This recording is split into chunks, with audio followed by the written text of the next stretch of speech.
గాంధీజీ విగ్రహానికి దండ వేసే అర్హత వైసీపీ పార్టీకి లేదు. వైసీపీ సిద్ధాంతం చెడు విను, చెడు చూడు, చెడు మాట్లాడు.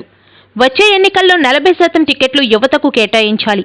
గాంధీజీ కలలు కన్న స్వతంత్రాన్ని తూట్లు పొడుస్తున్న జగన్. గాంధీజీ సిద్ధాంతాలు పాటిస్తున్నాం కాబట్టి జగన్ పరిపాలన ఇంకా సాగుతుంది. జగన్ కక్షపూరిత చర్యలు మానుకోవాలని, లేకపోతే ప్రజలు తరిమి కొడతారు. తెలుగు శక్తి అధ్యక్షుడు బివి రామ్.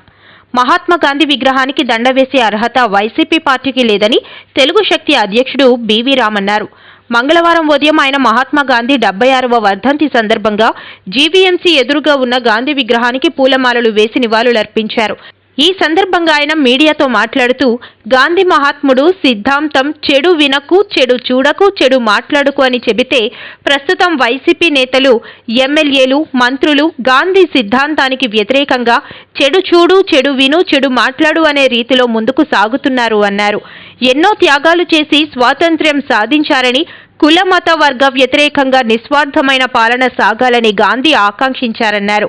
యువతతోనే గాంధీజీ ఆశయాలు సాధ్యం మరియు వచ్చే ఎన్నికల్లో అన్ని రాజకీయ పార్టీలు 40% టికెట్లు యువతకు కేటాయించాలి రామ్ విజ్ఞప్తి చేశారు. గాంధీజీ కలలు కన్న స్వాతంత్ర్యాన్ని జగన్ తూట్లు పొడుస్తున్నారని రామ్ విమర్శించారు. గాంధీజీ విగ్రహానికి దండేసే అర్హత వైఎస్ఆర్సీ పార్టీ లేదని మనవి చేస్తున్నాను. ఈరోజు 76వ వర్ధంతి సందర్భంగా గాంధీజీ చెప్పిన సిద్ధాంతం ఒకటే, చెడు వెనక్కు, చెడు చూడకు, చెడు మాట్లాడకండి.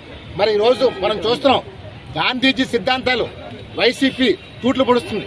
మరి ఈరోజు రాష్ట్రంలో ఒక నియంత్ర పరిపాలనగా గాంధీజీ ఆశయాలు పక్కపెట్టి నాడు స్వతంత్రం రావాలని, స్వాతంత్రం నశించాలని, కుల మత వర్గ వర్ణ ఇవి ఉండకూడదని పాటుపడ్డారు. మరి అలాంటి ఆశయాల్ని ఈ రోజు తూట్లు పొడుస్తున్న జగన్మోహన్ రెడ్డికి ప్రయోగం మనం చేస్తారు. ముఖ్యంగా యువతతోనే గాంధీజీ ఆశ సాధ్యం అవుతుంది. రేపు వచ్చే ఎలక్షన్లో అన్ని రాజకీయ పార్టీలు 40% యువతకి టికెట్ కేటాయించాలని తెలుగు విజ్ఞప్తి చేస్తుంది. ఈ రోజు ఆంధ్రప్రదేశ్ రాష్ట్రం గౌరవం కాపాడాలా, ముందుకెళ్లాలా, అది ఒక యువతలో సాధ్యం. అంత యువతతోనే రాష్ట్ర భవిష్యత్తు మనం చేస్తాం. గాంధీజీ ఆశ నిలబెడదాం. వైసీపీని సిద్ధాంతం లేని ఆ పార్టీని తరిమి కొట్టి తెలుగు జాతిని కాపాడదాం. గాంధీజీ ఆశ గౌరవిద్దాం. జై హింద్. గాంధీజీ గారు 76వ వర్ధంతి సందర్భంగా తెలుగు శక్తి ఘననివాళులు అర్పించింది. మరి గాంధీజీ సిద్ధాంతం ఒకటే, చెడు వినకు, చెడు చూడకు, చెడు మాట్లాడకండి. మరి ఈరోజు ఈ ప్రభుత్వం వైసీపీ నాయకులు కానీ, ఎమ్మెల్యేలు కానీ, మంత్రులు కానీ ఒకే సిద్ధాంతం, చెడు విను, చెడు చూడు, చెడు మాట్లాడండి. మరి ఈరోజు ఒకటే పిలిపిస్తాం యువతకి, గాంధీజీ ఆశ నిలబెట్టిన బాధ్యత యువత మీద ఉంది. ప్రతి ఒక్క యువత ముందుకు రావాలి. అన్ని రాజకీయ పార్టీలు యువతకి 40% టికెట్ కేటాయించాలి. గాంధీజీ ఆశ నిలబెట్టాలి. మరి నాడు గాంధీజీ గారు స్వతంత్రం రావాలని కుల మత వర్గ ఉండని పోరాడితే మరి ఈరోజు జగన్మోహన్ రెడ్డి గారు కులంతో మతంతో ఆట ఆడుతున్నారు.